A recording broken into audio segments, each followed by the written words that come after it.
नमस्कार दोस्तों, welcome to blog and zeal. मैं हूं अरुण और आइए देखते हैं आज के करंट अफेयर्स में। यूनाइटेड नेशन सिक्योरिटी काउंसिल में इंडिया को अस्थायी सदस्य के तौर पे कार्यकाल मिला है जो 2021-22 का वो स्टार्ट हो गया है 1 जनवरी 2021 से। तो उसने क्या क्या इंपॉर्टेंट मुद्दे यूनाइटेड नेशन की सभा में रखे हैं, यूनाइटेड नेशन सिक्योरिटी काउंसिल की सभा में, आइए देखते हैं। सबसे पहले जानते हैं UNSC, United Nation Security council के बारे में। यूनाइटेड नेशन सिक्योरिटी काउंसिल जिसका हेडक्वार्टर है यूएन में, यूएसए में,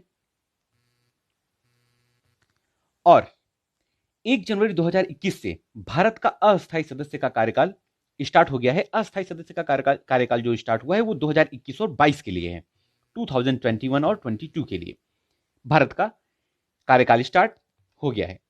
देखिए, यूनाइटेड नेशन सिक्योरिटी काउंसिल की बात करें तो यूनाइटेड नेशन सिक्योरिटी काउंसिल में 6 प्रमुख अंग हैं। 6 प्रमुख अंगों में कौन कौन से हैं? सबसे पहले तो general assembly, United nation general assembly, United Nation Security council, United nation international court of justice, आर्थिक एवं सामाजिक परिषद, economic and social council, United nation secretariat और न्यास परिषद, न्यास परिषद, trusteeship council, United nation trusteeship council. ये हैं 6 प्रमुख अंग, जिनमें से एक महत्वपूर्ण अंग है यूनाइटेड नेशन सिक्योरिटी काउंसिल का। सिक्योरिटी काउंसिल एक बहुत ही महत्वपूर्ण अंग है जिसमें 5 परमानेंट मेंबर हैं। 5 परमानेंट मेंबर कौन कौन से हैं? 5 परमानेंट मेंबर हैं चाइना, फ्रांस, रूस, यूनाइटेड किंगडम और यूएसए। यूनाइटेड किंगडम में उत्तरी Ireland plus great Britain, great Britain आते हैं। तो यूनाइटेड नेशन सिक्योरिटी काउंसिल में 5 परमानेंट सदस्यों की बात की हमने। चीन, फ्रांस, रूस, यूनाइटेड किंगडम और यूएसए। यूनाइटेड किंगडम में उत्तरी आयरलैंड, आयरलैंड का उत्तरी भाग, और ग्रेट ब्रिटेन, दोनों को मिला के यूनाइटेड किंगडम बोला जाता है। अब इसके उद्देश्यों की बात करें कि इसका कार्य क्या है यूनाइटेड नेशन सिक्योरिटी काउंसिल का, तो यूनाइटेड नेशन सिक्योरिटी काउंसिल का कार्य क्या है कि महासभा, जो यूनाइटेड नेशन जनरल असेंबली के बारे में हमने यहां पे देखा, यूनाइटेड नेशन जनरल असेंबली में महासभा जो होती है उसके महासचिव की नियुक्ति की सिफारिश करती है यूनाइटेड नेशन सिक्योरिटी काउंसिल, और अंतर्राष्ट्रीय शांति और सुरक्षा बनाए रखने के लिए कार्यरत रहती है, कार्य करती है अंतर्राष्ट्रीय शांति और सुरक्षा बनाने के लिए। देखते हैं इंडिया के अस्थायी सदस्य के तौर पर शामिल होने के बाद इसका स्ट्रक्चर कुछ इस हिसाब से हो जाता है। 10 अस्थायी सदस्य हैं जिनमें Estonia, Bharat, Kenya, Ireland, Mexico, Norway, Niger, Tunisia, Vietnam, Saint Vincent, ये अस्थायी सदस्य हैं। अस्थायी सदस्य एक बार फिर से हम देखते हैं।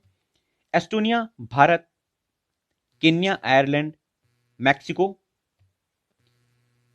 Norway, Niger, Tunisia, Vietnam, Saint Vincent, ये हैं 10 अस्थायी सदस्य के रूप में, जिसमें भारत के 2 साल का कार्यकाल डिसाइड किया गया है 2021 और 22 का।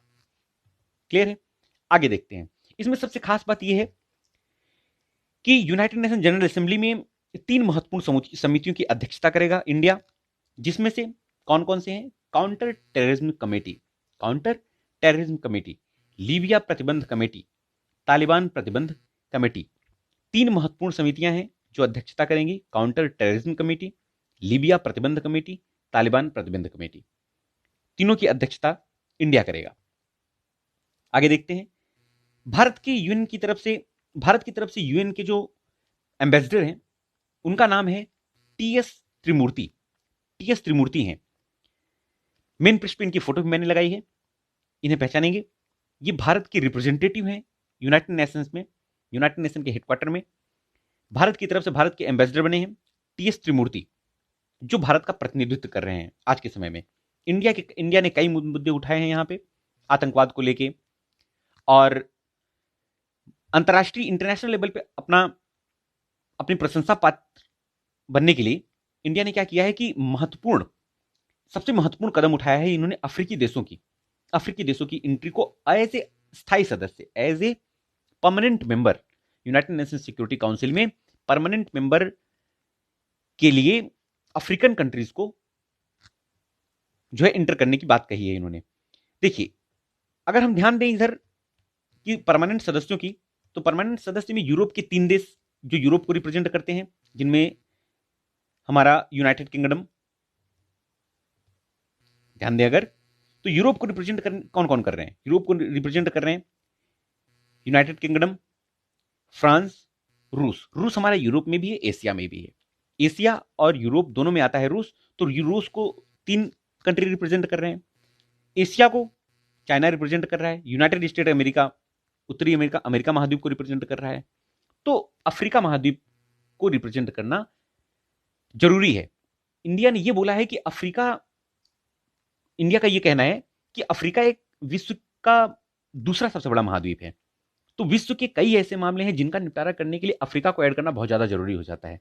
इससे इंटरनेशनल लेवल पे यह मुद्दा उठाने पर इंडिया को काफी ज्यादा रिस्पेक्ट मिली है और इसे बड़े सीरियस तौर पे वहां लिया गया है कि इंडिया, ये जो पॉइंट इंडिया ने उठाया है ये बहुत ही अच्छा पॉइंट है। बहुत सारे ऐसे डिसीजन हैं जिनमें अफ्रीका पीछे रह जाता है, तो उनकी बात इंडिया ने बोली है। अफ्रीका विश्व का दूसरा सबसे बड़ा महाद्वीप है जिसमें 56 कंट्रीज आते हैं, 56 देश आते हैं। और यूरोपियन यूनियन, जैसे यूरोपियन यूनियन एक बहुत बड़ा संघ है, यूरोपियन कंट्री का एक बहुत बड़ा संघ है जिसे यूरोपियन यूनियन बोलते हैं। उसी तरीके से यहाँ पे एक अफ्रीकन यूनियन है। ये बहुत ज्यादा पॉपुलर तो नहीं हो पाया, बट अफ्रीकन यूनियन है जिसमें अफ्रीका के सारे देश आते हैं और साथ में मिलकर विश्व के सामने जब उन्हें कोई पॉइंट रखना होता है तो अफ्रीकन यूनियन के जितने भी अफ्रीका में देश हैं सारे मिलते हैं आपस में और अपना पॉइंट विश्व के सामने रख पाते हैं। इसकी स्थापना हुई थी 2001 में, मई 2001 में इस अफ्रीकन यूनियन की स्थापना हुई थी। इसका हेडक्वार्टर कहां पे? इथियोपिया की राजधानी अदिस अबाबा में। इथियोपिया की राजधानी अदिस अबाबा में इसकी राजधानी है।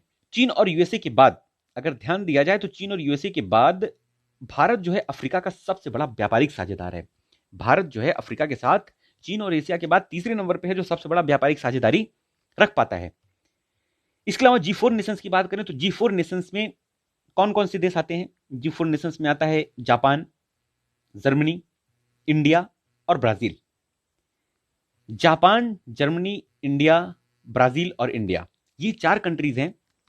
तो इन चारों कंट्रीज ने मिलकर इसको बहुत ज्यादा सपोर्ट किया है कि भाई इंडिया तो सपोर्ट कर ही रहा है, ब्राजील, जर्मनी और जापान ने भी इसको इंडिया को बहुत ज्यादा सपोर्ट दिया है इस वजह से कि हाँ, इंडिया ने जो ये बात बोली है वो बहुत ज्यादा परफेक्ट है और ऐसा करना चाहिए।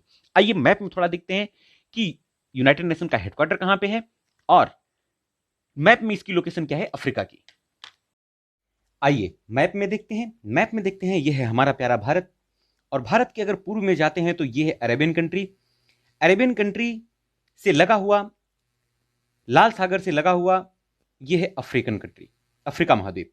अफ्रीका महाद्वीप में अफ्रीकन कंट्री टोटल 56 देश हैं और अफ्रीकन यूनियन का हेडक्वार्टर है इथियोपिया की कैपिटल अदिस अबाबा। यह है अदिस अबाबा। और अफ्रीकन यूनियन के देश मिलकर आपस में अपना पॉइंट रखते हैं विश्व के सामने। और इंडिया ने इसका पक्ष लेते हुए यह कहा है कि जो यूनाइटेड नेशंस है, यूनाइटेड नेशंस का हेडक्वार्टर कहां पे है? यूनाइटेड नेशन का हेडक्वार्टर है नॉर्थ अमेरिका। यह है उत्तरी अमेरिका महाद्वीप, यह दक्षिणी अमेरिका महाद्वीप। उत्तरी अमेरिका महाद्वीप में यह है हमारा यूनाइटेड नेशन सिक्योरिटी काउंसिल, यानी कि यूनाइटेड नेशन का हेडक्वार्टर कहां पे है? यह है यूनाइटेड नेशंस का हेडक्वार्टर। और यूनाइटेड नेशंस का हेडक्वार्टर में ही यूनाइटेड नेशन सिक्योरिटी काउंसिल का हेडक्वार्टर है। क्लियर है?